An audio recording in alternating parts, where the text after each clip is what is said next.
Herzlich willkommen zur zweiten Folge von Counter Hegemony. Heute geht es um ein aktuelles und ganz wichtiges Thema, nämlich die Inflation. Im Februar 2023 stiegen die Verbraucherpreise in Österreich im Jahresvergleich um 10,9%. Im Monat davor hatte die Inflation sogar den höchsten Wert seit 70 Jahren erreicht. In der Eurozone war die Teuerungsrate um einiges niedriger als in Österreich. In Spanien fast nur halb so hoch. Anders als hierzulande führte die dortige Regierung einen Strom- und Gaspreisdeckel ein, beschloss eine Mietpreisbremse und schaffte die Mehrwertsteuer auf Grundnahrungsmittel ab. In Österreich griff die Regierung nicht direkt in den Markt ein, sondern setzte auf Einmalzahlungen.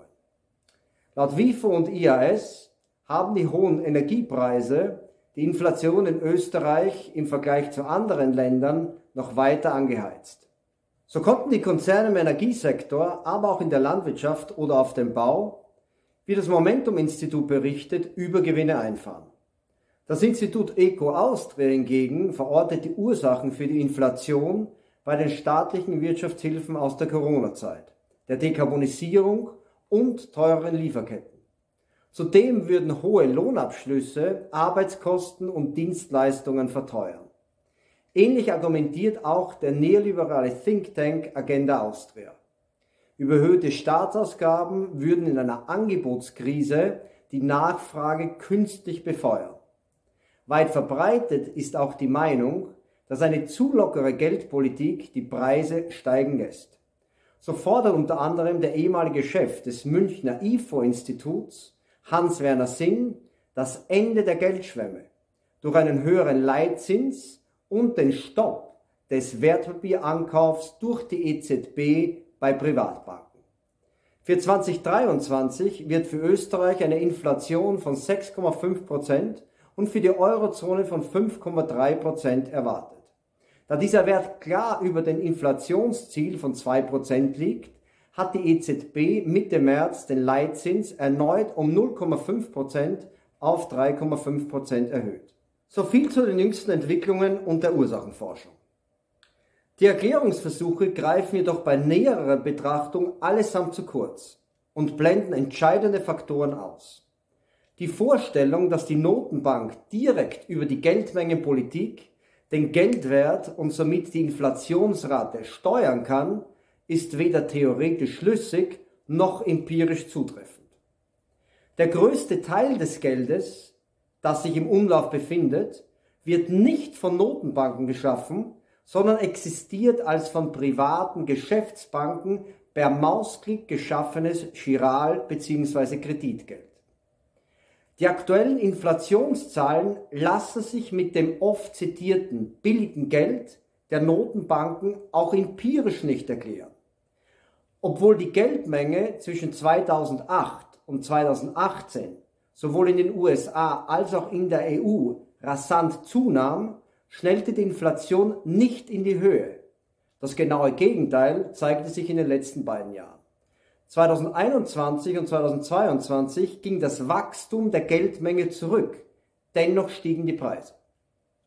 Eine zweite weit verbreitete Erklärung für die Inflation ist die sogenannte Lohnpreisspirale. Argumentiert wird hier, dass steigende Löhne zu höheren Produktionskosten und höheren Preisen führen würden.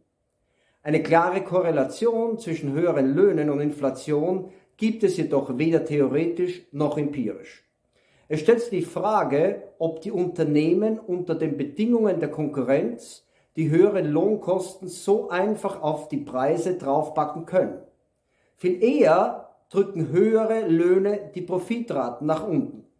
Zudem gibt es empirisch keinen klaren Zusammenhang zwischen der Reallohnentwicklung der vergangenen Jahre und der Inflationsrate. Nun stellt sich natürlich die Frage, welche Faktoren die Preise wirklich in die Höhe treiben. Erstens haben die durch die Covid-19-Pandemie verursachten Störungen der globalen Lieferketten zur Inflation beigetragen. Vor allem die Lockdowns in China, die weit bis ins Jahr 2022 andauerten, betrafen wichtige Produktionszentren. Dies hatte zur Folge, dass eine wachsende Nachfrage auf zurückgefahrene und unzureichende Produktionskapazitäten traf. vor allem bei Halbleitern, aber auch in der Automobilindustrie und im Baugewerbe. Zweitens sind die im Zusammenhang mit dem Ukraine-Krieg gestiegenen Energiekosten ein enormer Preistreiber. Bereits im Mai 2021 stiegen die Gaspreise in der EU deutlich an. Hauptgrund waren die von Russland gedrosselten Gaslieferungen im Zuge des Konflikts um die Nord Stream 2 Pipeline. Im Dezember 2021, also noch vor der Eskalation des Kriegs in der Ukraine, erreichte die Inflationsrate bereits 5,3%. Der Krieg, die Sanktionen und die Abkopplung der europäischen Energiemärkte von Russland ließen in Folge vor allem die Preise für Energie und Nahrungsmittel stark ansteigen. Die Handelsbilanz der Eurozone verschlechterte sich von einem strukturellen Überschuss zu einem erheblichen Defizit. 2022 fiel der Euro gegenüber dem Dollar um rund 20%. Da die meisten Rohstoffe in Dollar gehandelt werden, hat dies Importe in die Eurozone verteuert und die Preise mit nach oben getrieben. Die Corona-Lockdowns und der Ukraine-Krieg sind jedoch nicht die einzigen Ursachen für die Inflation. Ansonsten wären die aktuellen Teuerungen lediglich ein vorübergehendes Phänomen. Es spricht jedoch einiges dafür, dass dem nicht so ist. Genau darum wird es im nächsten Video gehen. Dort werde ich 2 weitere Faktoren analysieren, die für den Anstieg der Inflationsrate mitverantwortlich sind.